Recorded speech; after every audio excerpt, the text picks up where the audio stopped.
Hi my dear most students, अच्छी news तो नहीं है बट क्योंकि अपडेट है इसलिए आप लोगों को देना बहुत ज़्यादा ज़रूरी है।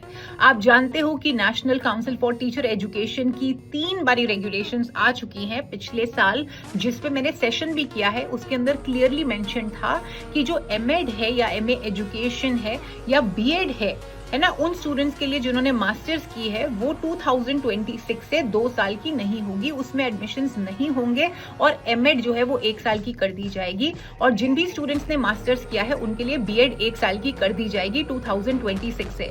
But yesterday I was disturbed क्योंकि शाम को एनसीईआरटी की तरफ से एक एडमिशन नोटिस जो है वो निकाला गया है regarding their admissions in BEd 2 year, MEd 2 year, MA education 2 year, जो इंटीग्रेटेड कोर्स होता है बीएड एमएड का, एमएससी एमएड का जो 6 साल का होता है, और वहां पे कहीं भी जिक्र नहीं है एमएड 1 साल का। तो देखिए, बीएड 1 साल की तो है उन स्टूडेंट्स के लिए जिन्होंने 3 साल का बैचलर्स प्रोग्राम किया है, लेकिन उन स्टूडेंट्स ने जिन्होंने मास्टर्स किया है उनका बीएड तो 1 साल का होना चाहिए था इस साल से, और एमएड भी 1 साल ये होना चाहिए था, बट वो नहीं हुआ है।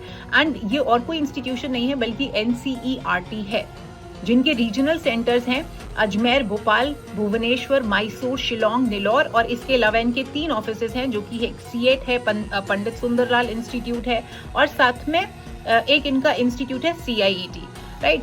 तो ये एनआईईबी, तो ये जो इंस्टीट्यूट्स हैं इन सब के अंदर कॉमन एंट्रेंस एग्जाम होगा regarding the admissions in these programmes in all their 6 regional centres and 3 other offices. तो I don't know what it is, क्योंकि ये खुद की इनके ड्राफ्ट रेगुलेशंस आए थे जिन पे हमने सेशन भी किया था, but this has not been followed up. अभी बाकी यूनिवर्सिटीज हैं, उनके एप्लीकेशंस आने हैं। एनी हाउ, जो भी स्टूडेंट्स इंटरेस्टेड हैं, ये 28 जून को आपका एग्जाम होगा। बाकी एट द सेम टाइम मुझे पर्सनली बहुत वियर्ड लगता है, क्योंकि जैसे एमए साइकोलॉजी की भी जब बात हुई तो एनईपी 2020 के तहत क्लियरली बोला गया है कि एमए साइकोलॉजी अब से इग्नू के अंदर वैलिड नहीं होगी कॉरेस्पॉन्डेंस या ओपन डिस्टेंस लर्निंग मोड पे, उसमें भी एडमिशन हो रही हैं। उसके बाद यहाँ पे क्लियरली बात हुई थी कि एमफिल डिसकंटिन्यू की जाएगी, वो भी बहुत सारे सरकारी इंस्टीट्यूट्स हैं, यूनिवर्सिटीज हैं, वहाँ पे एमफिल में भी एडमिशंस अभी भी हो रहे हैं।